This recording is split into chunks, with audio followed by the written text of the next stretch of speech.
Hi, good afternoon, everyone. We're live today with the 14th episode of Mindful Makeup, the podcast.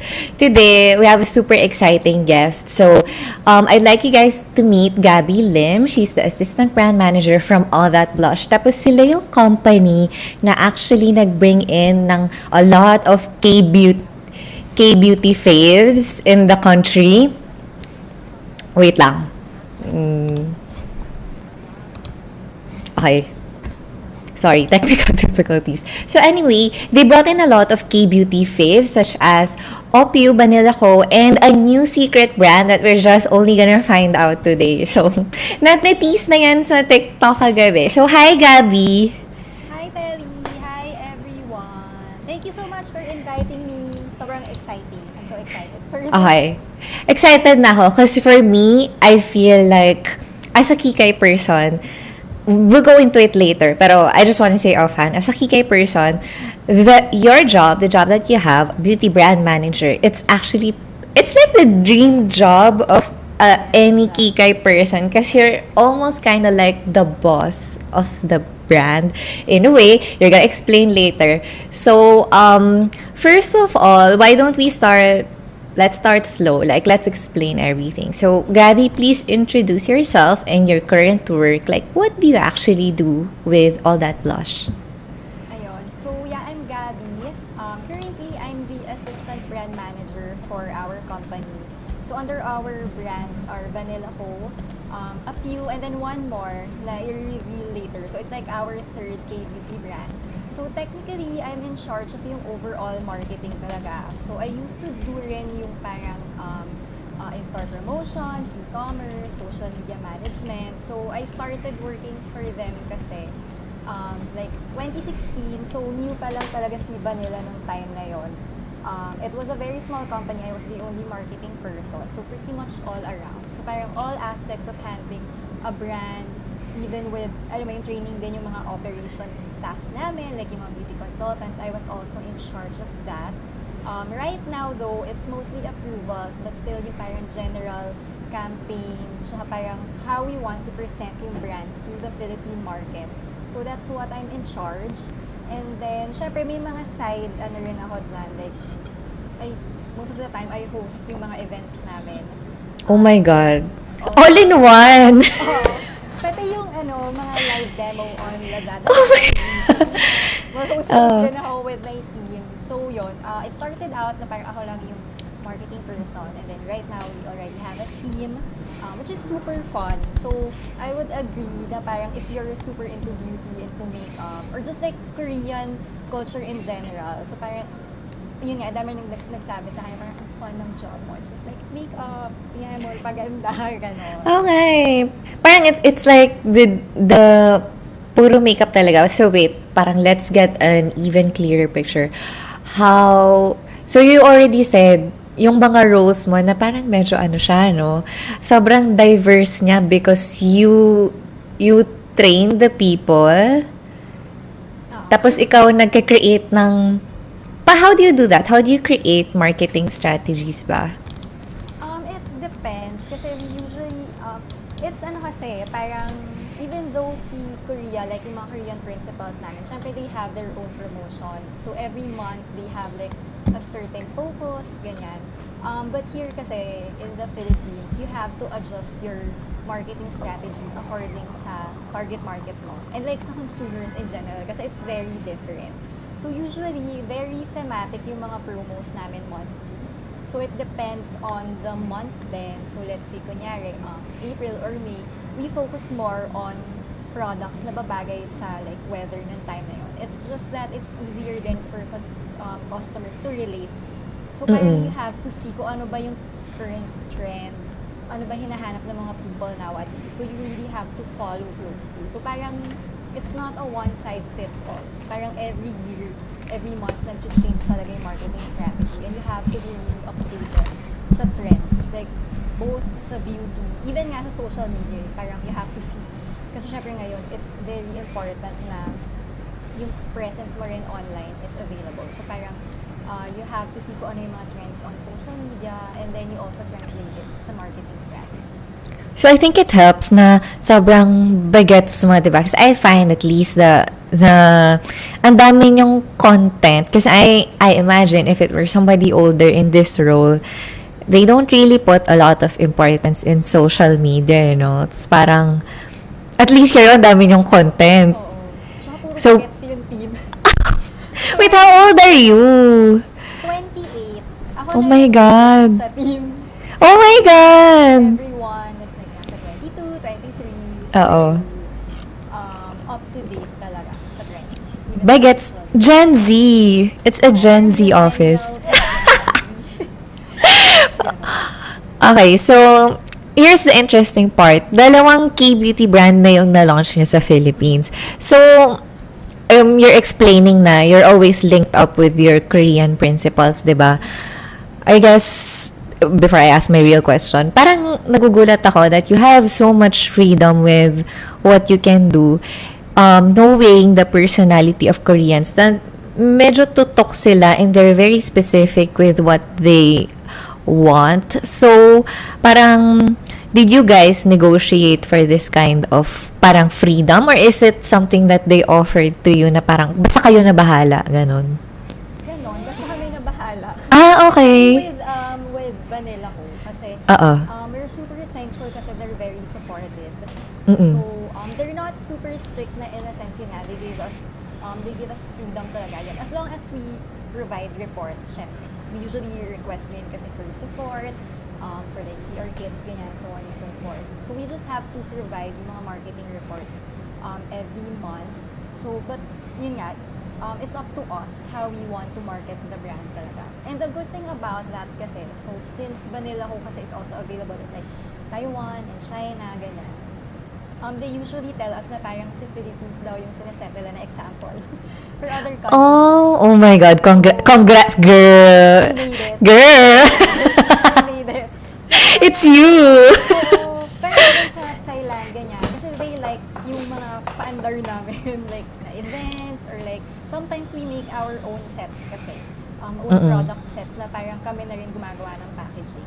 So, syempre, parang, Yung mga bundle-bundle? oo, mga bundles. Like double cleansing set, meron kaming naka-box. So, that's our own initiative. Oh. Tapos yun, ginaya ng Thailand, gano'n. So, parang, Girl. even Oo. with how we do yung mga PR kits paminsan. Mm-mm.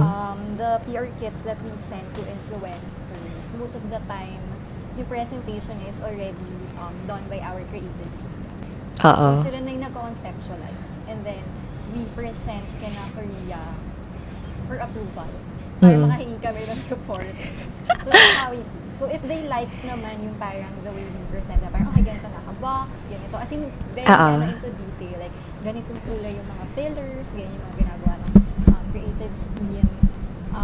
Once they see it naman, they usually provide support. And then we just have to give them yung report for the seeding. Like, yung mga nakuha namin na posts. Oo. And they're usually happy with it, thankfully. Grabe, sobrang saya, no? Like, ito talaga in-imagine ko na, na parang gusto kong gawin when I was smaller. So, parang, but okay, this is like the glamorous side. So, I'm curious now, kasi sobrang iba ng Korean and Philippine culture, eh.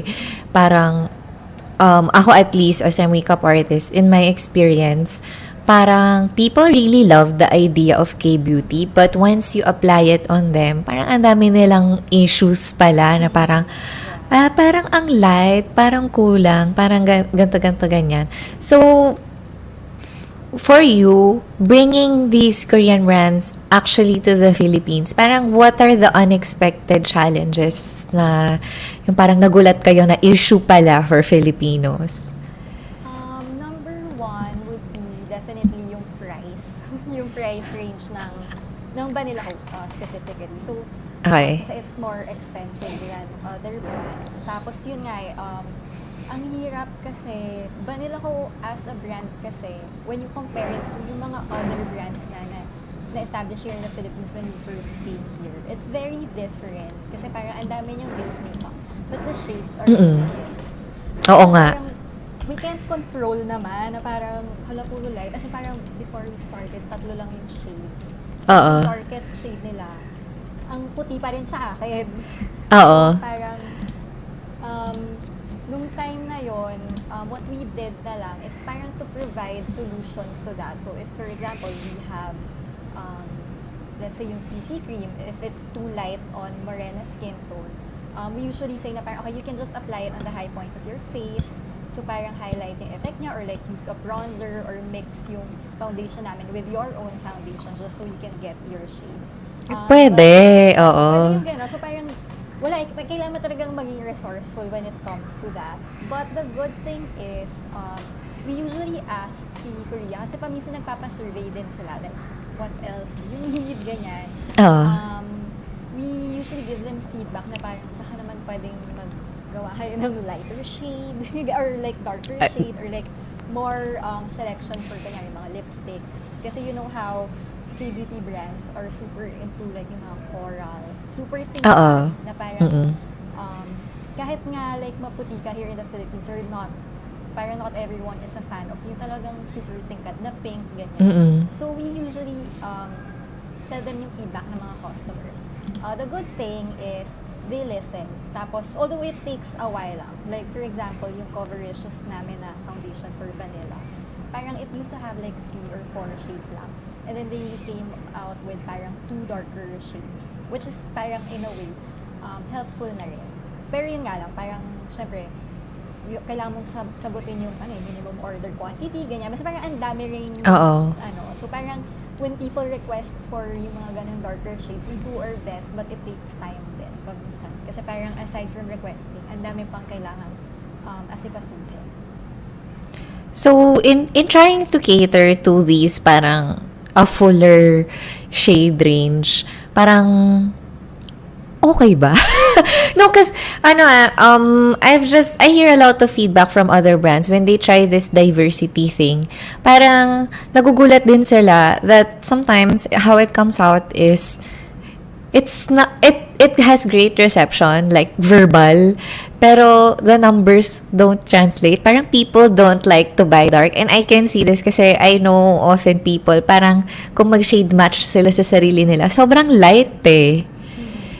Actually, surprisingly, nakakatawa kasi parang nung na-release yung first collection for Covericious, so lahat halos for fair skin. Hindi na talaga kaya yung morena, like yung super morena, kayumang deep na skin tone. So parang a lot of people were asking na parang, shucks, sana may darker shade, ganyan. So we came out with, nung na-release namin parang 2 more.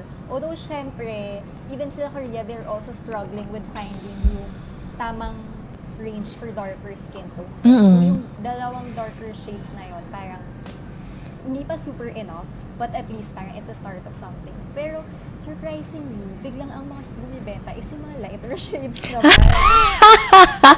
Oh my God! OMG! So, ano talagang shade na gusto? Kasi as in, kahit kami nagtatahalay, kahit sila Wela, ganyan. So, parang, ang yun ang request niya is parang yung vanilla, which is super puti na Girl! So, ano na feel mo after mo i-request yung darker shades, tapos parang naman, kasi at least may iba na parang na-happy with the darker shades. At least nag-move pa rin yung mga super light. Kasi grabe talaga yung lightest shade ha. As in, Koreana skin tone talaga. But nag-move pa rin siya. Like, syempre, definitely not as fast as parang yung mga neutral shades. But this one, tapos medyo kinakabahan kami paminsan. Kasi like, may mag-a-ask sa Facebook or sa Instagram na parang, parang may stock ba kayo ng vanilla or like ganito na shade. Tapos parang pag tinignan namin yung picture niya, parang, oh my God, Judgy? Judgy ka, girl? Hindi, kasi parang we received like complaints din before. So parang very careful kami when suggesting yung mga shades. Kasi usually babalik. Siyempre pag cushion, hindi mo na pwedeng i-return yun. Kasi hygienic purpose eh. So parang ang rule talaga namin is parang you have to make sure na tama yung shade sa customer. Pero usually si customer talaga yung nag-i-insist na kahit maputi, aware siya, but she prefers it that way. Pero good for you, girl. Go, girl! Kaya mo yan. Okay, so, you mentioned that when this all started, you were kind of like a one-woman department. So, ngayon medyo mas mas chill na yung role mo. But when you were starting out, Banilia was your first brand, right? November 2015. Can you share a bit more about your experience na what were the things that you had to do to establish a Korean brand here when it was just you? Struggle. But nag-launch siya ng November 2015. Tapos pumasok Yeah. ako ng Feb 2016. Back then, dalawa pa lang yung branches ni Banilia ng time na yun. So, syempre, nung una akong pumasok, as my dream job, nasa beauty industry, sobrang bibo-bibo ka pa. Syempre, ang dami mong effort for the brand, ganyan. So, I was the only marketing person. I was working with my boss. Tapos, may isang creatives person din. So, parang tig-isa lang talaga kami. I had to do like, syempre, ako na yung nag-handle ng e-commerce, in-store promotions. I did store checks. So, like, bibotahan Oh my God. namin. I Oh. planned for events. Hosted events. Nag-host ka na din? Ako na yung nag-organize.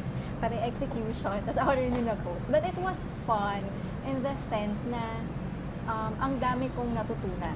Like, very all around. So, parang natuto akong mag-e-commerce na very self-study lang.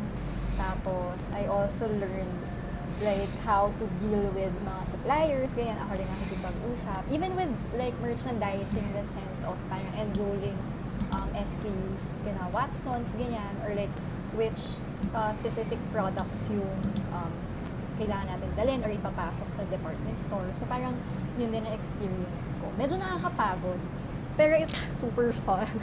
Bottom up talaga, no? Grabe. Tapos, so, as in, na-imagine ko, kasi ako, as a beauty writer, nakaka-attend ako ng events. And I've actually attended a few Banilia ko events that, you know this. And for me, like, even just attending the event, it's already so tiring. Tapos parang, I can't imagine somebody who had to parang purchase everything for the event, had to plan for the logistics of the event, tapos ikaw pa mag-host on the event day. Yun parang very few times lang nangyari. But I think the first event that I did was What was the pinakangarag? Ito na lang, para interesting. What was the pinakangarag na event that you did? Like, even if hindi ba nila? Like, for the whole... Diba? I think, baka yung Covericious event back in 2018. Yung sa Okay. BBT. Ano naman yon? May team na kami noon. Tapos we also hired like parang event stylist. Tsaka nandun na si Yapi, tsaka si Patrice. So parang may kasama na ako noon.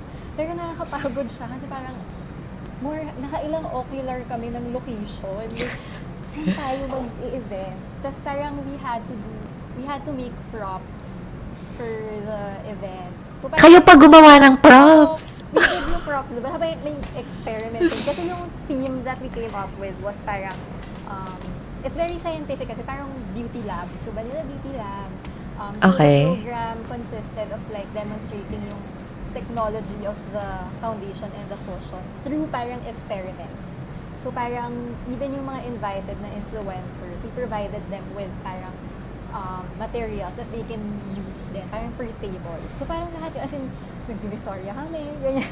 Basta every time may event, Oh my God!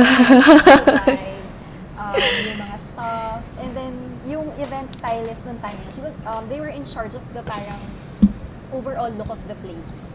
Yun lang. So parang the stage, tapos yung mga table arrangement. Kasi we had it sa, I forgot, basta sa BGC yung restaurant na yun eh. We decided to go with parang a restaurant instead of like an empty space para easier din to dress up. Like, hindi ka magdadala kasi na masyadong maraming parang mojos and stuff. So, parang yun. So, ang dami namin, although the fun thing though, kasi parang it's very, yung experience mo na lumalabas ka. Like, syempre, buryong-buryo ka rin paminsan na office work, yung parang hey, nagla-laptop ka lang. So, parang those are the times na we have to really go out and really search for mga nice locations. Ang dami naming napuntang locations talaga. Oh my God. So parang napadpad kami ng podium, napadpad kami ng mega mall, ganyan. Tapos parang, ay, ito baka nice tong sa BGC. Which is parang yun ang naging perfect place. So, yun yung super ngarag. Tapos, on the day itself, alam mo yung na-stress talaga ako noon. Kasi, Oily ka, girl! foundation pa naman yung pinag namin, di ba? Pero Uy, oo nga. I saw pictures of that event. In fairness, fresh kayong lahat. Fresh yun, hindi halatang ngaran. Pero like, yung, ano bang oras yung start ng event? I forgot, pero we had to be there early, syempre, to check din yung pag-arrange and everything. So, nag-grab kami ng team ko papunta doon, and we had yung like boxes of all the props, of the products. My God. Kahon-kahon yun. So, syempre, yung mga outfit na namin. Ang ganda yung kargador. Tapos, yung location niya was, forgot kung saan banda yun sa BGC. But like, kapag nag-stop yung grab car, malayo pa yung lalaharin mo. So, Oh my God. Oh my Tapos God. parang yung iba, hindi na namin kaya. So parang, wait, puntahan muna doon. Magtawag ka ng kuya para tulungan tayo. Kasi Oh my hindi God. tayo buhatin yung iba. Shocks, kawawa. Pagdating doon, so nandun na rin yung mga ibang beauty consultants to like help out with like assisting yung mga influencers. So parang pagdating doon pa lang kami mag-aayos ng like yung mga arrangement ng mga PR kits kaya parang Oo. Shocks. Sobrang stress ako noon. As in, Parang- very hard. Oo. Yung skin ko. Nag-break out ako after. Ay, hindi naman dahil sa foundation, ah. Hindi. Ah! Parang ilang beses na usog kasi yung event na yun eh. Oo. Parang ang daming delays and stuff. Tapos parang, okay, sige, July na natin gawin tong event na to. So parang ang layo no. Pero yun, super thankful din for Marge kasi siya yung nag-help out sa amin with yung PR side. So, pero grabe yung pagod namin yung time na yun. But it was super successful. So yun naman yung The dark side. That's the dark side. So, guys, like, for people who are thinking of getting into, like, beauty brand marketing, it's not always just nakaupo sa laptop, guys. Ito yung the dark side. Parang I think a lot of people then, when you tell them na parang, ako I'm working for like a skincare, like a beauty, ang saya naman, pa-makeup lang, ganyan. Well, that's also true kasi syempre, when they release new products, they send us samples muna for us to check if it's saleable here sa Philippines. So you have to double check then if okay siya. So syempre, you have to try, ganyan. Especially nung appeal, when we got appeal, they have so many SKUs kasi. So we have to select kung which ones lang yung dadalhin sa Philippines. So they sent us parang almost all their products. So parang yung Oh my God. Oo. nakalatag lahat ng products. So, okay, Parang buffet. Oh. Ganon. So yung fun thing about that is that you really get to try yung mga makeup.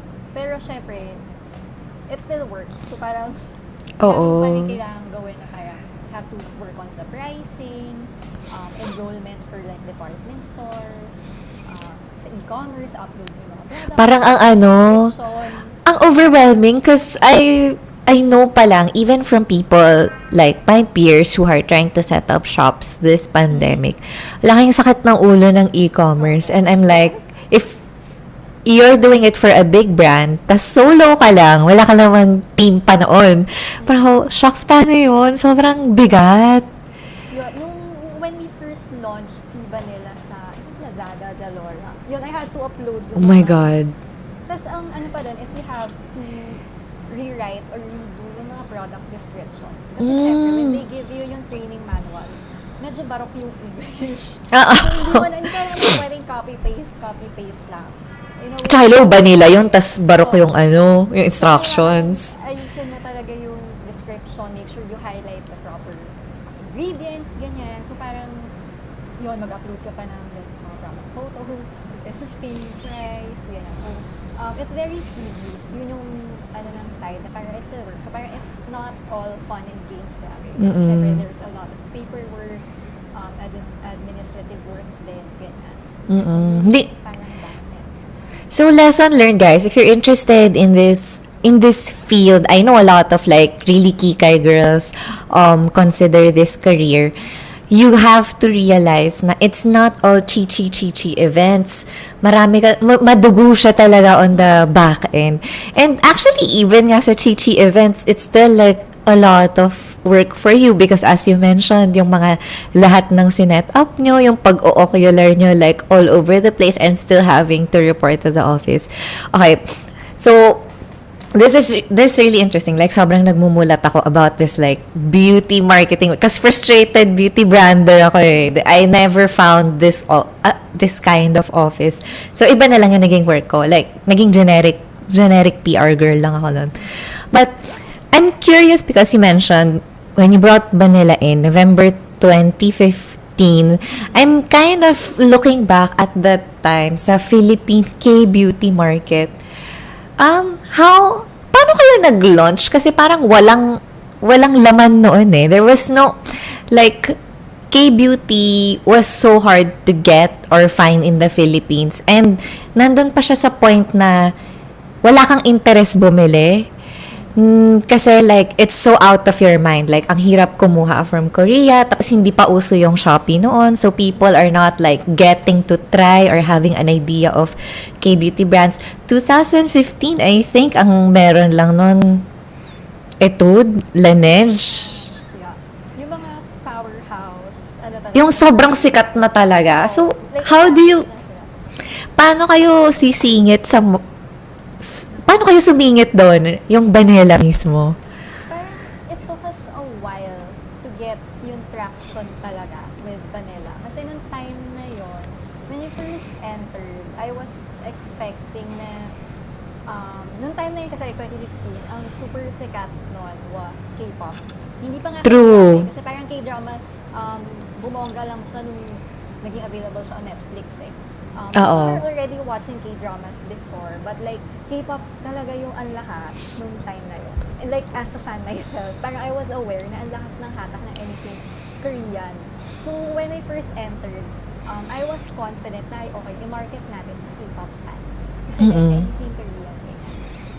But, and our goal talaga was, syempre, we were looking up to Etude House talaga. Kasi when you ask people about K-beauty brands in the Philippines, the first thing that they would say is parang Etude House, ganyan. Totoo. So, Oo. parang, even ako rin naman super, yung time na nag-launch sila, parang, oh my God, first K-beauty brand, ganyan. Galing, oh. Oo. So parang how do we get parang closer to them? So parang ako, baka we can target mga K-pop fans, ganyan. And we tried, pero nagtataka kami na parang bakit hindi natin makuha? Like, there is very few. Pero parang lagi kaming nadi-disappoint na parang hindi talaga. Bakit hindi natin makuha? Number one struggle was yung price point talaga. Kasi Pa rin, oh. yun talaga, as in, actually until now naman, parang you would say na parang, syempre, Philippine market, very particular din yan with the prices naman. So if, parang isipin mo, if you want to reach the level ni Etude House, they have lower price points. Tapos, yung mistake namin yung time na yon was that we were marketing it towards K-pop fans, most of which were mga college students pa lang. Like, they don't have their own money yet. And with our price point, super struggle for them talaga.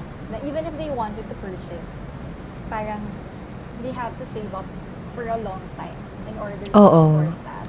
Tapos, yun nga, since K-pop was very huge nung time na yon, we didn't have any K-pop endorser. More on mga K-drama actresses yung endorser namin nung time na yon. And not a lot, parang hindi pa super sikat.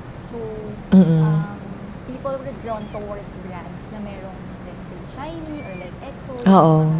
Ano talaga. So, syempre kapag fan ka ng ganon, you'd buy yung products. Eh, Banilia ko, they try to stay away from, nung time na yun ha, they try to stay away from mga male na endorsers. So, talagang puro female. Tapos, puro mga K-drama people. So, yung time na yon, it was a struggle in terms of raising awareness because hindi namin makuha yung kiliti ng parang K-pop fans. So, yun. Wala pang awareness eh. Oo. Super struggle. Pero, parang ito kasi parang 1-2 years to parang realize. Ang tagal. Tagal. Kasi parang ang hirap talaga. So, parang kami, parang kahit ako na-frustrate na parang, kahit gano'n, ang ganda ng products natin.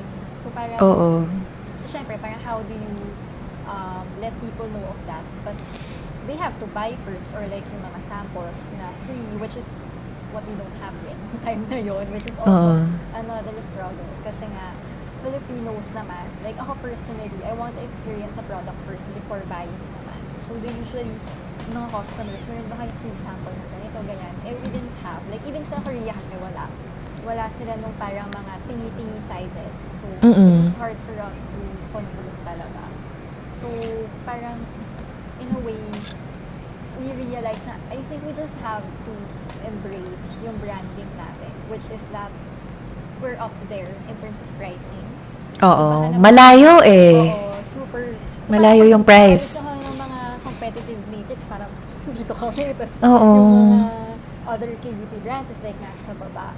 So parang kami, baka we have to embrace yung pagiging prestige natin, pagiging shala K-beauty brand, na parang instead of being the brand down to the target market that we initially wanted, let's just be ourselves and see kung sino yung mga ma-attract. So that's when we realized.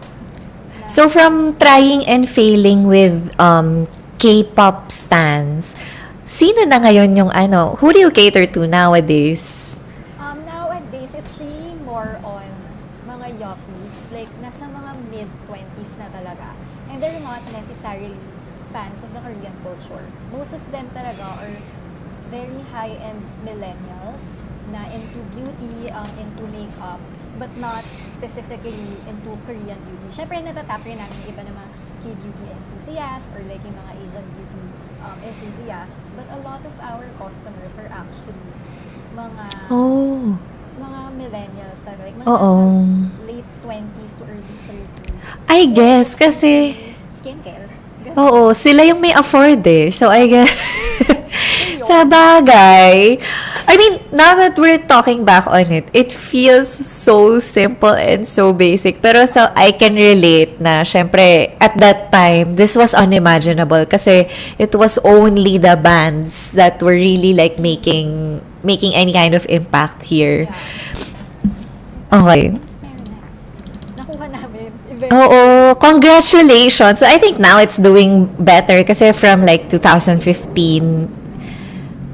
it's already 2021. You're still doing, I'm assuming you're doing great. That's what I feel.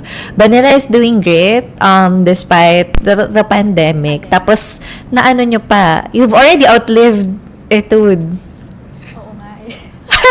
Oh, I just wanna point it out. Oo, na-outlive niya na kasi I think it's just like really cute coming from a place na parang 6 years ago you were aspiring to be like na maarok man lang sila, but now you've like outlived them. So Very nice. Siyempre, Oo. pandemic, kinabahan kami. Sarado lahat ng stores, tapos parang e-commerce, hindi pa. Noong time na yun, parang everything was closed. So, oo. medyo kinabahan kami. But thankfully, alive and kicking. Oo nga. Brand pa. Oo nga. So pre-pandemic, your guys, yung most business nyo was coming from your physical stores ba? Yes. As in, Shucks. major shift yung nangyari when the pandemic Oo. happened. Kasi before, grabe talaga. As in parang 70 to 80% of our overall sales siguro came from physical stores talaga. Shucks. Pero back then, kasi we were trying na rin na talagang tumaas yung e-commerce. Kasi, I think kasi sa Philippines, medyo late tayo nag-shift into e-commerce yung consumer behavior. Kasi Oh, in sobrang other recent countries- lang. Oo. As in other countries, talagang e-commerce na talaga yung parang pinakapatok eh. But, when the pandemic happened, so syempre nag-close lahat. And then, that was March, nung nag-allow na yung government for parang mga e-commerce platforms to operate. Grabe yung sales namin. Talaga? Oo. Tapos, after nun, when I was parang reviewing, parang I was doing yung marketing review for parang 2020, I saw, grabe yung shift ng consumer behavior. For Banilia Ho, nung time na bumalik, that was last year, ang naalala ko was that physical stores pa rin yung mas mataas na benta. But yung e-commerce, super close na. Like, it's almost 50-50 na. Which is very far din from yung effect nung sa before na talaga parang 80% came from physical stores. But for a few, talaga nagbaliktad. E-commerce na yung super taas. Wow, okay. Physical stores was like ilang percent lang yung niya for the sales. So, yun talaga, grabe. Yung pandemic talaga yung nag-cause for consumer behavior to change. Nag-shift talaga lahat to e-commerce. Okay, so speaking of OPU, doon naman tayo. So, as the next stage in your career, so I guess Banilia was like your first, your baby. The, the, your office had just started halos, 'di ba? When you came in, you're kind of like a founding, you're like a founding member na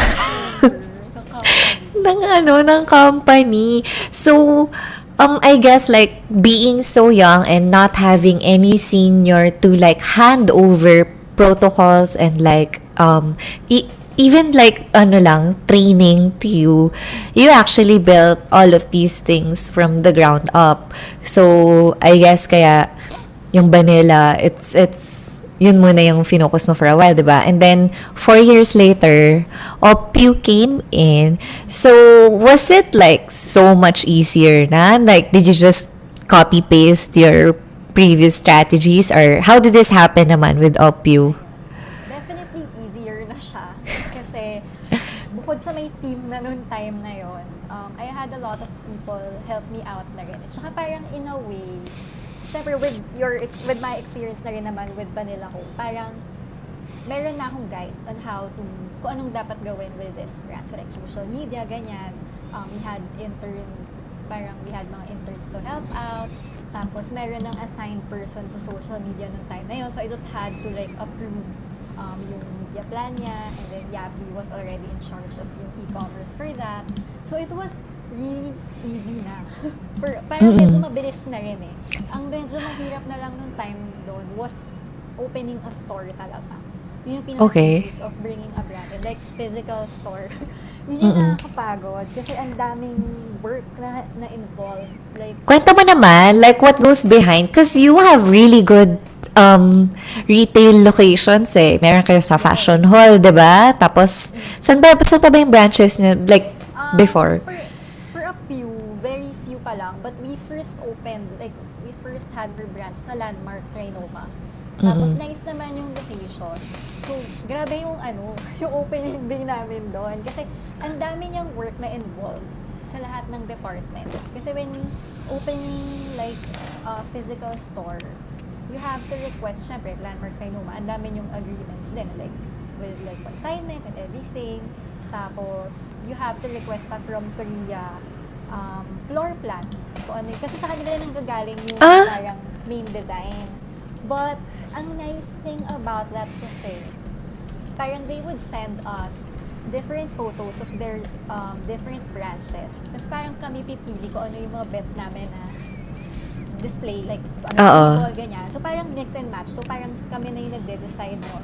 And then they send us yung floor plan, tsaka yung mga modules, the sizes and everything. And then we have it, we have the choice kasi to buy it from them or to have it made na lang here sa Philippines. But it's definitely more expensive to buy from them. Oh, Siyempre, I guess. Yung shipping, yung fee pa ng pagpapadala, diba? So, we usually, nalang yung mga sa contractor namin, yes, mga suppliers. Tapos, ang tiring doon is parang you have to translate everything into English. So, yung mga display, yung mga show cards, prices, they would send us yung artwork. Pero, naka-Korean. So, oh my God. Kailangan i-retype, gagawa na naman ako ng bago. Paano mo tinatranslate? Marunong ka ba mag-Korean? Actually, nakakabasa ako ng onting. Oh my God, girl! But also, they provide naman like an English translation. But the English is Baroque. So you have to fix everything. Tapos, paminsan mag-a-adjust pa ng sizes. So, noong time na yun, it was very tedious kasi parang si Patrice, she has to adjust a lot of artworks. Even yung mga pictures na naka-display sa store, ang dami mong kailangan gawin. Super dami. It's like super matrabaho talaga. And what do you mean? Like, ano pa ba iniiba nyo? It's not okay to just like copy and print it? Paminsan yung size, tapos the artworks they provide, paminsan naka-flat na yung artwork. So like, it's not editable. Hindi siya naka-PSD paminsan. So paminsan si Patrice, she has to like start from scratch. Talaga siya gagawa. Oh my God. Also, depends. Paminsan yung naka-display sa ganitong table is for, let's say, eyeliner. Pero kunyari, kami ayaw namin mag-display ng eyeliner. We have to change it up. Super daming mano-mano sukat. Oh yung my mga God, trays. oo. Kasi we have to figure out then which products we want to display depending sa mabenta here sa Philippines. So we had to make a lot of sukat. As in, si Patrice nagsusukat dyan.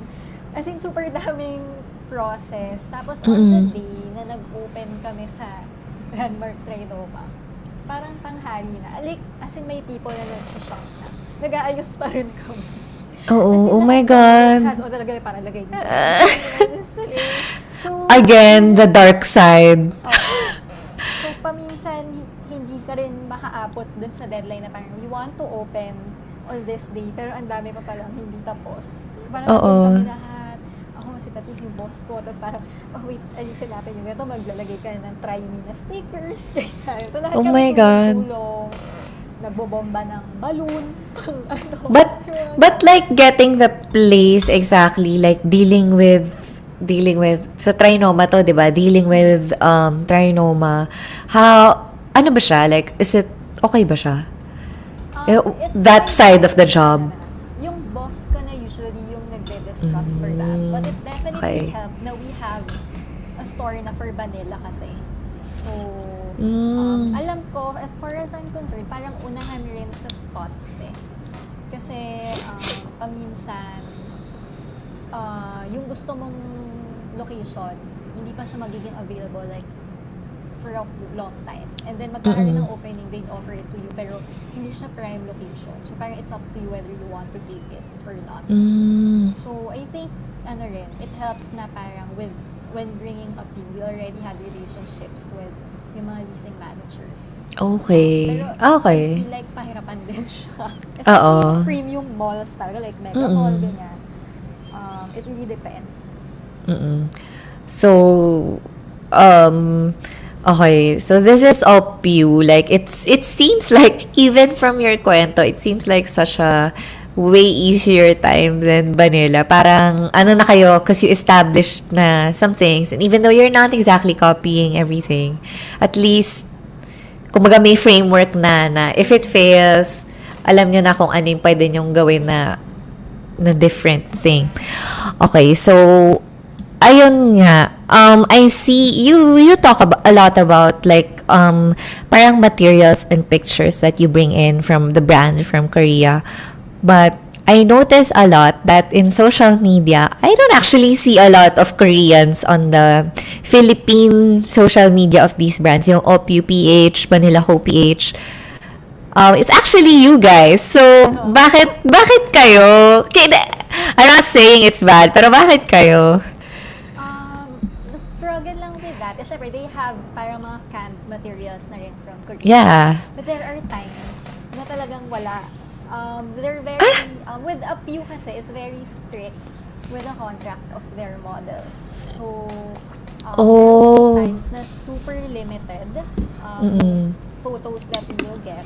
Or yung gusto naming product na i-promote, wala talagang material at all. So, we really have to produce. Like, not just mukha namin, but like flat lace and everything. Oh my God. They have to shoot rin.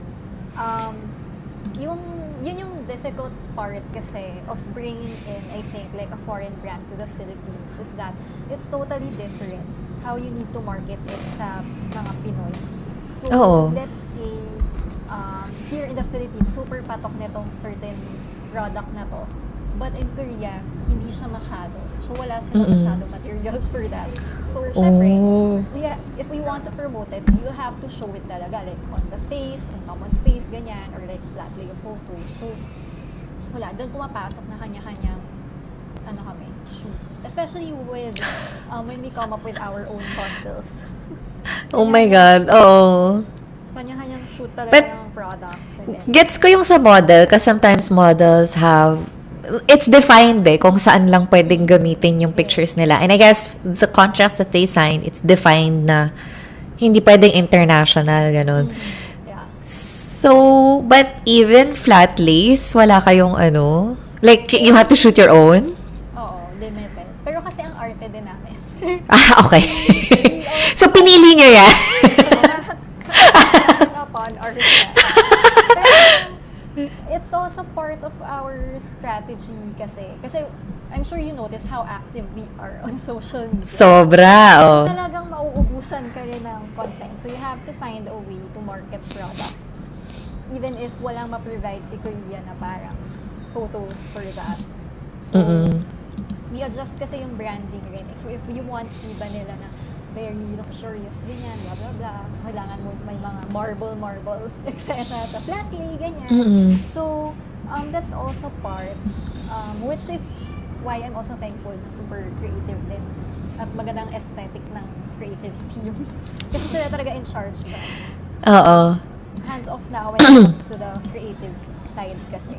Okay. Ito lang yung focus. Kayo na bahala.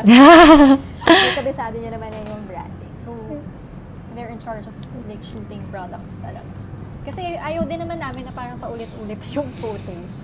May times kasi na parang you have to reuse yung photos pero we want to bring something fresh lagi. Like, syempre, you don't want people to see na parang nakailang gamit na sila sa picture na to. Oo. Lip lang or like, kinuha. Wait, tawan-tawa ako doon. Oo nga, no, ang galing nyo naman. So, para hindi masyado halata, fini-flip nyo. Parang flip na lang natin or palitan mo yung hawak na product. Ang galing! Oh my God! Wait, gawin ko kaya yun. Model, ito yung Tawa ako. product. Wala kaming choice. Kailangan namin ibang lipstick. Ako yung palitan natin. Wait, ang galing. Grabe kayo So, parang, like, in a way, nagiging, eto nga yung parang observation ko na minsan So, parang content creator na rin talaga kayo. Kasi, you have to keep your socials alive, but you don't really have support for it from the brand itself. Like, not, you have some, but not a lot. So, nagiging content creator na rin talaga kayo. Yung nakahasa rin naman. Like, I think kaya marami rin nag-enjoy. Like, yung mga kanyari, mga new hires, ganyan. Pamili also enjoy na parang, in a way, it's not just parang office work. Na parang, na ano rin yung utak mo for like something creative. Parang hindi ka lang puro logical pricing, ganyan, copywriting. But you also get to parang explore yung creative side. Kasi nagsuswatch ka rin ng videos, yung mga ganon.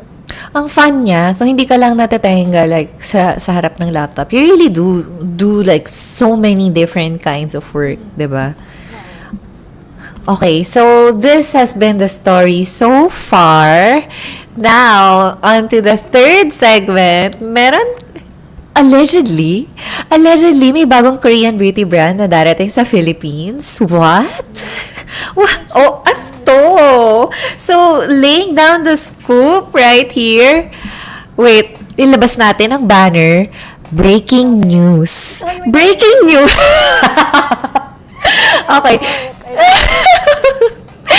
Breaking news! Peripera Philippines is back. Oh my God. Please tell us more, brand manager Gabbie Lim.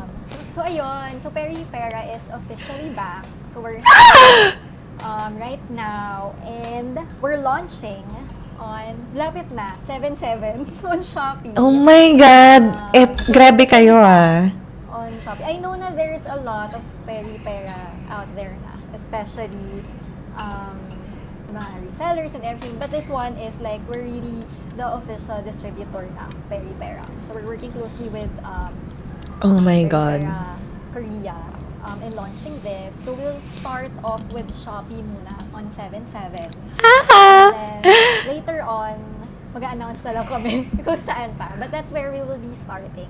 We'll be bringing back yung best lip tints ever. So yung mga Ink Airy Velvets, Ink the Velvets. Oh my God. So, definitely a lot of fun things coming your way with Peripera. So, Peripera is actually like, ano siya, di ba?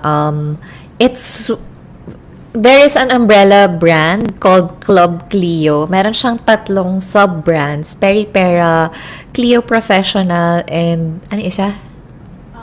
Sulwasu, yung skincare nila. Sa Wasu din ba doon? I was May ganda thinking... kamali ako, pero alam ko, I think, No, there's... Okay. So, hindi lang siguro 3. I think they have like an umbrella brand. So, why is it... Bakit Peripera lang muna tayo for now? For now? they're very established. Like, with it's super famous. Like, peri-pera True. talaga yung, I think would possibly be the first thing that people would think of.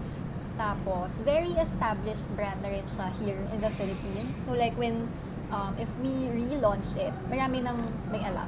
So, in terms of building brand awareness, it would be more on strengthening na lang siguro and like improving talaga yung brand recall. Tapos, also yung price point rin niya. Like, Pricing, oo. affordable Paano? kasi. Okay. So, it's close to the pricing ni Korea. So, Oh when my we God. bring products here, we try to make it as close as much as possible. So, yun, exciting siya. And aside from that, so syempre, people are probably wondering, like, bakit lip tint? Eh, di ba parang naka-mask tayong lahat? Ang dami pa rin bumibili ng peri-pera lip tints. That's true. Like, syempre, if you're at home, if kailangan mo ng go-to na lip tint, syempre, di ba, you have to, kapag mag-attend ka rin ng mga meetings and everything, yan sa mga Zoom, aura ka, kailangan mo rin ng lip tint. So, you feel like peri-pera is really one of the top lip tints talaga. Even here sa Philippines. No, I believe and accept this fully kasi parang, I mean, you're right na, is it okay to bring in a brand right now na lip tint brand during the pandemic? Pero like, honestly, sa nakikita ko sa mga socials ko, people are still like obsessed with lip products. Even before the pandemic kasi parang Pinays have always been into lips eh. I don't know why. Like, I guess it's the quick and easy way to like look alive. But but it's not really like, it never really went away. Parang, even right now, parang nagkaroon ng time na puro skincare eh. But right now, people are back to like their old lipstick hoarding ways. We have a comment here from Lipstick X Lenses. Si Katsu yan. Yes! Mask proof! Totoo ba? So, Yeah, that's I have, something but I you don't know. have to, I'm wearing one right now. So, parang, Anong shade yan? um, And variant? Girl! Ito, teka. Ito talaga. Hindi ko yun. I forgot kasi kung ano lang yung hinata ko na ano. I think, Ink Airy Velvet yung gamit ko.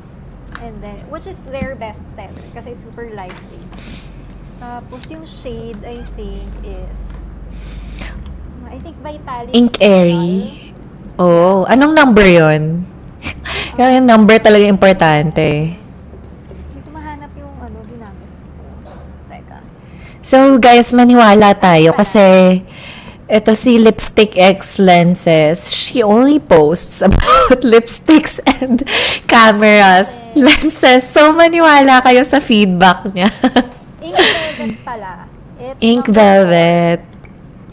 Okay, 4, Vitality Coral. Medyo Where parang we- na pink. where we last left off, parang this is personal. This is my personal insight. Where we last left off, parang when I stopped like sort of seeing a lot of peri-pera, it was because na-confuse na ako kasi the variants are, ang dalas nila maglabas ng bagong variants and they're all kind of similar. Tapos, usually, in every new season, like every 3 months, they would just release like new shades. Tapos minsan, they do like yung same basic name ng variant, pero like light, ganon. Yeah. May ink light, ganon. So parang, will you be taking on like the same diverse collection as Korea? Ganon din yun din ba kadalas gagawin? Or what's gonna be the plan for the offerings? For now, it's definitely not the entire selection. So, it's going to be mostly yung best sellers nila. So, there's Ink Airy Velvets, Ink the Velvet, and then a few more other parang lip tints nila na parang less popular, but equally as nice naman. And then there's like a few mascaras that we will bring and a few base makeup. So, we'll be focusing muna on the best sellers. Just so that we can, syempre, para may magandang start rin. Para we can also focus on marketing each parang collection. Just to make it easier then for customers to get to know yung mga other collections. But who decides what the bestsellers are? Ikaw? So pag may gusto ba kaming makita? Well, pero for now, ang kinuha namin is based on Korea's, parang yung sa kanila, yung bestseller sa kanila. And then we also did like research sa Shopee. Bongga! Oo. We check which ones yung maraming nabenta, which shades yung maraming comments. Yung Oo. shade, ganyan. So talagang inisa-isa Ang namin galing. mga resellers to see kung alin yung mga super mabenta. Bongga. Market research in the 21st century, guys. So, research lang. And to us then, personally, based on our experience with Banilia and eBeauty. Kasi kunyari, this shade is like a bestseller in Korea. But it's like super orange.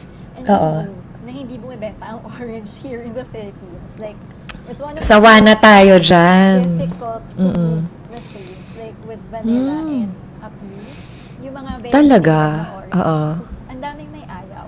So, hindi muna namin kinuha yung mga yon. Kasi syempre, kailangan makabenta talaga kami. So, we really start off with selected shades lang na we know would sell well here. So guys, I think yung hidden message ni Gabbie is if you want to see a more diverse selection of peri-pera, you have to support it. Buy kayo from the official store para naman para ma-expand yung o kasi like let's be real.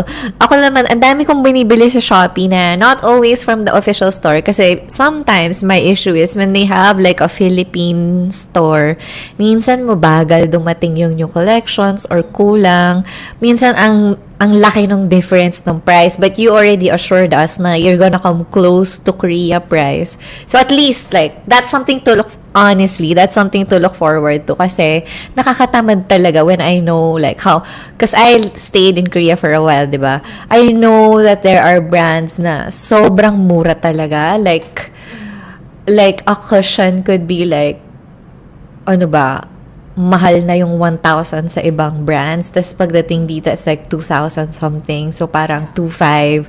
So, ang hirap mag-support ng official store when you can see the difference. Lalo na ngayon, may Shopee. Tapos sa Shopee pa kayo papasok. So, baka makita yung ibang offering. So, we have to support, guys, if we wanna see like a diverse selection talaga. Sa mga freebie. May freebie! Sa Shopee. So, on 7/7. Okay, sige na, sabihin mo na. Oo. We'll start off, kasi parang it would be like something simple lang muna. So, first 50 customers to buy will receive like a nice sticker sheet. So, we also have like a lot of collectible vouchers. So, we can get discounts and then free shipping also with minimum spend. So, we'll definitely start off something simple kasi we have to see rin muna yung feedback of the people eh. So, kaya bumili kayo para So, pero we'll see, eventually we'll definitely be giving more discounts rin. So, this is the Peri-Pera 7/7 opening promo on Shopee. You have free ship for anong minimum spend? $7.99. I think that's $7.99. Taas. If you buy na rin kasi ng dalawang tints, parang you'll come close to that. Abot na yon. Okay. So, this is like about 2 tints, guys. Oh. Parang ganun, parang dalawang tints. And then, follow our shop day on Shopee so you can get 50 pesos off when you spend online. Yun. Follow shop. Actually, easy lang naman to reach. Stickers. Yeah. So the promo is free ship on $7.99 minimum spend. Follow the shop for a 50 peso off voucher. You first 50 purchases have sticker packs and more vouchers. Yeah, we have a lot of collectible vouchers. So check nyo na lang in store. Right now, if you visit Peri-Pera Philippines sa Shopee, just make sure lalabas naman siya na parang official store. We're under Shopee Mall. You'll see na naka-sold out pa yung mga products. But you guys can start adding to cart na rin. Para when we launch kasi, that's the time na will be available. doon kami naglalabas ng stocks. Pag sold out, you can't add to cart. Or i-heart nyo na lang. Wish nyo na. Heart nyo. Para But definitely, by July 7, they'll all be, ready for... As in 12 midnight as in July 6, 11:58 p.m. mag-a-alarm ako. Promise? Baka mana, friend. Mana namin mag-set ng stocks. Oh my God! But we'll definitely announce when it's ready na rin. Okay, so just follow their socials, guys. Peripera Philippines will be on Facebook, Instagram, and TikTok. Their name is Peripera Philippines. You can catch all of the latest news there. Eto, Katsi is again saying Peripera is gamit ng ESPA. So excited. Shit. Yeah. Did I say it right? Sobrang ako kasi I don't follow K-dramas. I don't follow K-pop music. So parang I'm a fake. I'm a fraud. Okay. Whatever. So, look forward to it. We have a lot of parang plans for Peripera, like content and everything to make it parang easier for people to see na it's a really good brand. Yung gamit ko, halos yeah. ang gamit ko today. Peripera. Bongga. Meron ba... products. So, yung mascara, right? You're gonna bring mascaras in then? Ito yung gamit ko na. It's actually nice. They have nice mascaras din. So, watch out for that. We'll also bring in yung Ink V shading, which is also their best-selling contour powder. Yung contour, oo. Yeah. Tsaka yung mga powder blushes nila. And the highlighter. So, Na-try mo na ba? Yeah. Yun yung gamit ko. Yeah. Okay. Sige nga, kwento mo na yung Face of the Day with Gabbie Lim. Please take us through. Halo-halo. So, syempre, skincare ko, Banilia. And then, eyebrows, Banilia ko. For my eyes, it's also Peripera, mascara, yung blush, and contour. Pati lips. So, those are all Peripera. So, it's very exciting. Ang ganda. Nice quality kasi ng Tsaka ang ganda ng packaging nila. Isa yun sa mga very exciting when you're launching a new brand. When you see Yung packaging. Na original. to look at. Na... From Korea. Korea. Okay. Official. No, kawawa nga. Warehouse nila mismo. Hindi ka... Alam mo ba kawawa nga yung Peripera? Because they have the iconic... Wala akong Peripera sa filming table ko eh. But the iconic... Their tubes, yung parang ink dropper tubes, Yeah. sobrang kalat na yung niya, no? A lot of like brands Dami ko copy rin it. nakita. Yung mga no-name brands. Oo. Yan, diba? I see. Tapos even yung empty na ganyan, ang dami kong nakikita sa Shopee. Sobrang sad. Actually, ang dami yung dupe. Sa TikTok nga, ang dami ko nakikita parang Peripera dupe. Tapos parang almost same packaging. So it's very nice. But Super you know, love the- it's what's inside that matters, diba? Parang hindi pa, I'm not sure people have copied Peripera actually successfully. Parang I know some brands have based on it, but they did it differently then. So parang, Yeah. iba pa rin. Perry. Hopefully walang totally gumayan. Finalized na ba yung Finalized na ba yung product lineup mo? Yeah. We have ordered na rin. So, few So, pa lang yung parang selection. So, Ano yung finishes na ipapasok mo? it's mostly yung matte. Tapos we'll bring in a few glossy tints also. Kasi, I think glossy yung parang best. Sumulsuli. Feeling ko glossy best seller. from the Little Queen. Oo. Syempre. So, we'll bring in a few of the glossy finishes then. But mostly, yung mga velvety mattes. Yung pinaka-highlight. Okay. Because that's really the best seller.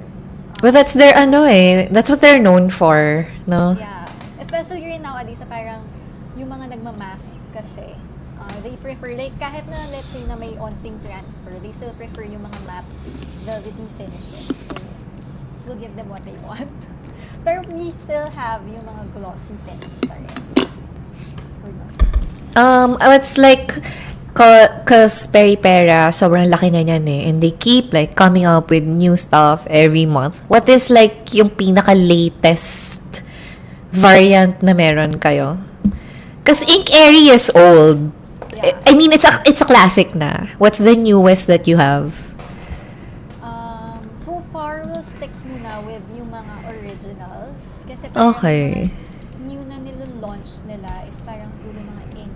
Puro new shades actually. They're coming up with Yeah. same collection but new shades. So we'll definitely have to test the waters first. And then eventually we'll see what else we can bring in. But yun nga, I think it's already safe to go with Ink the Velvets tsaka Ink Airy. Kasi even though it's really not the newest product, ang daming may gusto. Kahit kami personally. Kahit kami personally gusto namin yung product. So parang we'll go with that muna and see. Okay. Depending on feedback. Kaya, Classic na yan from eh. the official store. Sorry, so hindi ko pala na I did not catch it. Ano ulit yung, can you run through, isusulat ko kasi dito. Can you run through the products na ipapasok mo from Peri-Pera? So you have like the classic tints. Yeah. And then Ink Airy. Oh. I forgot the names of the other lip tints, but we'll also bring in yung Ink V shading. Okay. And then yung highlighter. I think we'll be bringing in concealer. O nga, so sinika ko tong Peri-Pera official Instagram. Their last post is a concealer. Para ko, papasok kaya nila? Gagawin niyo, oh my God, exciting. The concealer, yung double something. Ilabas Wait ko lang, Ink Airy, Ink V shading, highlighter, concealer. Concealer. We'll bring in yung Ink V highlighter, pure blush sunshine na blushers. And then Ink Black Cara. What else? Yung mga Ink Nude Matte. Yung mga Ink Nude collection. Oh, So, at least. Gusto ko yan. Yeah. And then Ink Tint Serum, but that's down the pipeline. Oo. Baka later on. But it's definitely a part of our rin. So, yung dalawang ink nude na tints. So, the glossy tsaka yung matte one. Oh my God, dun tayo sa glossy, guys. Bilhin natin yung, ako na nagdikta, bilhin natin yung glossy para malaman ng Peri-Pera marketing na glossy yung gusto nating makita. With a few. So, Juicy Pang tints is supposedly the best seller. Pero I mean, it's still our best seller nowadays. Pero mas maraming may gusto pa rin ng mousse tint. Juicy Pang. Talaga? Yeah. Surprising kasi kami nag-shift kami to glossy. Kami sa office. Oo. Nung Like yung gumamit kami ng personal Juicy Pang, taste. Oo. Kami nagbumalik sa mga liquid lipstick. Kasi it's so, low maintenance. Oo. Siyempre, anday lang. Tapos lagay ka lang. Tsaka mas fresh, no? I mean, personally, I find. Or, Yeah. ewan ko, Gets. oh yeah. And, ewan ko kung dahil matanda lang ako at gusto ko magmukhang bagets. Kaya gusto ko glossy, pero glossy talaga. Pag Oo. glossy is parang mas mga fresh. Like, wow, very Korean ka talaga kapag ka nag-glossy tint ka. So, it's, pa rin naman, it's like a bestseller, but more people prefer yung Juicy Pang mousse tint talaga. Okay, normally I don't highlight comments like this, but it needs to be known by the whole world. You are so pretty, girl.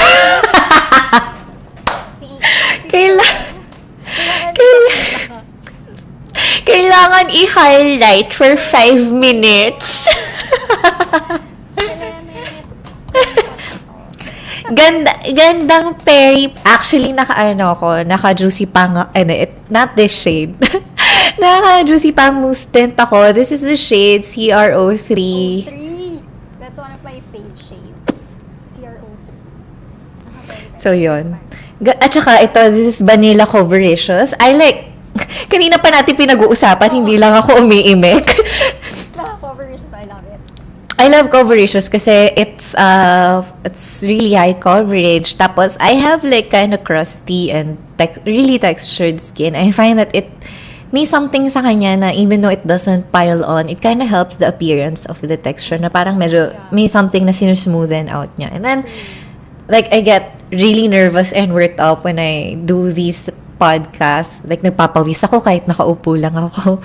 So, I really use it para hindi ako masyadong oily. Oo, nakaka-fresh lang. Bias. Kasi hindi ako mga foundation na tao. Like, I tend to parang have reactions kasi pag nagpa-foundation ako for a long time. Like, nagbubutlig yung face ko.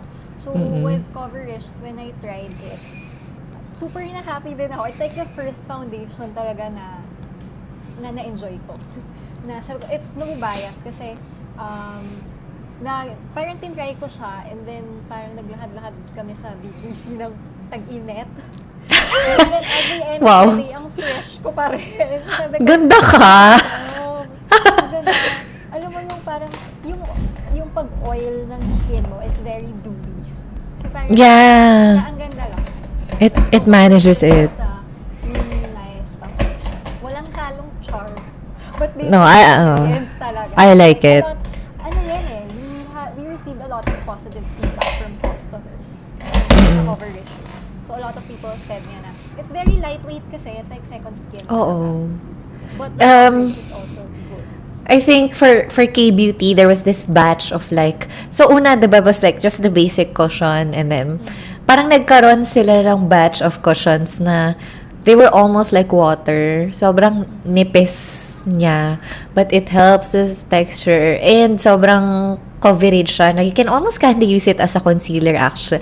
Actually, wala akong concealer today. I just like set a little bit more product on my under eyes. And ayan siya. Diba? Bili na kayo ng coverage.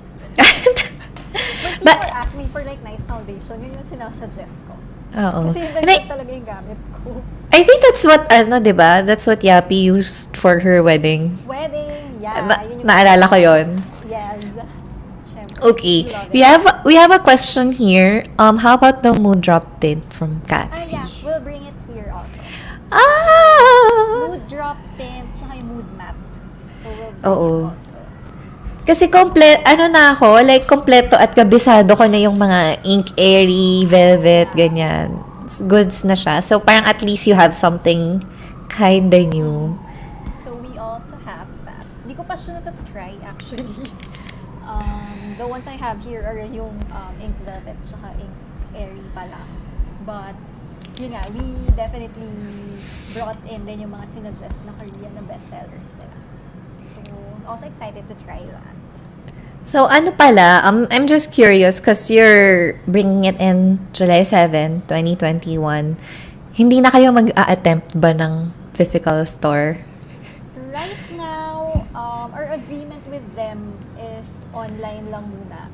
Kasi it takes a lot of work and gastos to open a physical store. Especially during pandemic din. So, that's something that we also took into consideration. Na traffic is definitely on e-commerce. So, we'll launch it there. And then we'll see. Let's see, baka eventually we'll also have like a physical store. So, kasi parang for me, it doesn't make sense to fight for a physical store kasi like, bawal rin mag-swatch, diba? So, yeah, bawal mag-swatch. Para saan pa? Ganda lang. Parang show of dominance na parang, okay, may physical store kami. Physical store. Pero customers talaga online. Power, okay. Yung online. Congratulations naman. I'm glad you found your groove despite the difficulties in this like grabe, ang daming nag-struggle, diba? But I'm glad you guys are adjusting and coping well and adding a new brand pa to your roster.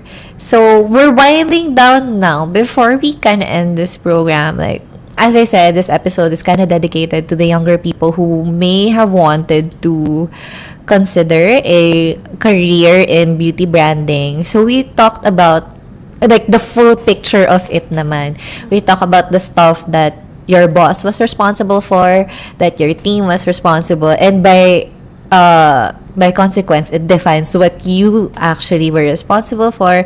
And then we also talked about all of the glamorous parts and the very unglamorous parts. So, Gabi, like, as somebody who has really lived through this career, ilang years ka na ulit?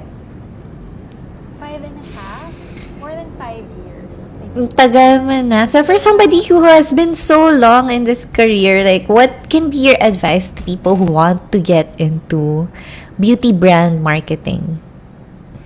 Number one is definitely know your brand. That's, I think, the number one.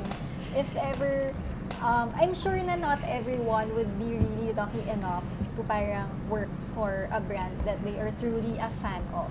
Kasi when I started working for Banilia, hindi ko pa siya kilala. Hindi ko alam yung Oh my God! I know Oh. the brand. Parang like, 2 days before I saw the job posting, parang someone asked me, like, ano yung Banilia ko? So, ano yun? Ano ba ito the house? So, nung time na yun. So, if you want to parang enter the beauty industry and you ended up parang working for a brand that, let's say, you're not familiar with or you're not a totally fan of, you have to learn to love it talaga. You have to embrace it. You have to know it. And also, own the brand. I think that's a lot of people tend to forget when they're handling brands kasi. In order for you to find out yung target market niya or how to make it grow, you have to own the brand as if it was yours. So, that's definitely helped me out rin. Kasi syempre, if you feel na sa'yo yung brand, ang dami mo may isip. Like, hindi ka matatakot to come up with like a lot of ideas for it kasi. So, it's also what I tell usually, like sa mga office mates, like especially the new ones na let's say, if you're going to be handling yung social media, own it. Parang don't think na parang you have to stand in the shoes of the brand for you to know talaga kung paano siya i-market. And then, just enjoy. If you want to, parang don't give up. Don't give up on your dreams. Kasi, this isn't my first job din eh. So, Saan ka before? I worked for like international footwear brands. But I didn't Medyo have malayo. that. Oh. I was more of like a media planner. So, I set up mga ads. It's very, office work talaga. And then, I wanted to get into the beauty industry under a very specific brand, which is not Banilia ko. So, iba yung dream company ko. Yung Oh, tea! pero iba yung dream company ko na time na yun. Like, I wanted to experience working for that particular brand and company. Pero nakailang send ako ng resume. Wala. Oh, Kasi I mean, okay. syempre coming from an industry na very far from beauty, it's hard. And then I saw Banilia ko na I wasn't familiar with the brand. Marketing isn't something I excelled in college. So, at first, natakot ako. But I was like, well, at least it's an entry to the beauty industry. So, I tried. Ayun, I ended up getting the job. So, yun, parang you just, parang try and... Lakas ng loob talaga. Oo. Actually, yun, lakas ng loob kasi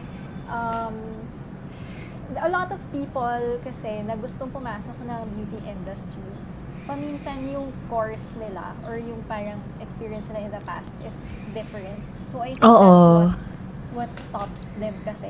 Na parang, ay, baka hindi ko kaya. Perfect example si Yapi. Hindi ko alam kung nanonood siya, but like, si Yapi, CPA siya. So, that's totally far from Yeah. marketing. And then she gave up her corporate job to try for the beauty industry. So, totally, she didn't have any marketing knowledge at all. But she made it. Ang saya. Yun yung thing, parang don't get discouraged just because it's, let's say, na baka different siya from what you pursued back in college or from your previous job. But if it's something that you want to do, regardless if you don't have like an extensive knowledge about the task and responsibilities, you'll find a way talaga to figure it out. So, even if you don't have like background in, let's say, brand marketing, if you do enjoy what you do, if you love the brand, if you learn to love the brand, you'll figure it out easily. I think I think actually you've summarized the biggest learning. Everyone's learning from you today, no? When you, katulad nun, when you started Vanilla, it wasn't really like a K-pop marketable kind of brand because it's way expensive. So, people who like K-pop, they tend to be really young without budget. But you just never gave up. You kept trying like different strategies and defining different markets until you came up with younger yuppies, millennials that don't necessarily care too much about K-culture. 'Di ba? So, you actually did that yourself. So, I think that's the biggest learning that we have from you today. Try until you Try, oo, kasi like, wala, if you give up as a failure, you end up failing. I mean, can you imagine, you said it took you like a year to really learn and get your groove with Banila Ko. Can you imagine if you had given up at the time na parang, oh, we're not selling with K-pop, with the K-pop crowds. I mean, can you imagine, di ngayon wala na tayong Banila and you would have probably died out years ago. Hindi ko na kayo naabutan. Hindi na tayo naging friends. Oh my God! Oh, diba? So parang, I think that's how you stay strong and that's how your brand survives. You just keep, if ever you make a mistake, you just keep trying. So, that's a really good insight, guys. I hope you really take that to heart. And from Mindful Makeup, I just really like to thank Gabbie for taking the time today and really sharing with us her career story. I think it's so inspiring because Thank you so much. it's like it's a very devil wears Prada kind of thing for Kikay girls to alam mo yun, yung ganitong career. So it's so exciting. Thank you so much for sharing your experiences, for being honest about really what worked and what didn't. So, walang ere-ere, guys. We're just talking about what's real. We don't pretend to be perfect all the time because we learn from our mistakes. And so, before we end, I had so much fun sa casual chika-chika natin. Lang tayo. Oo. I feel like I know you better now. Love it. So, ganon, we're bonded na kasi ano tayo.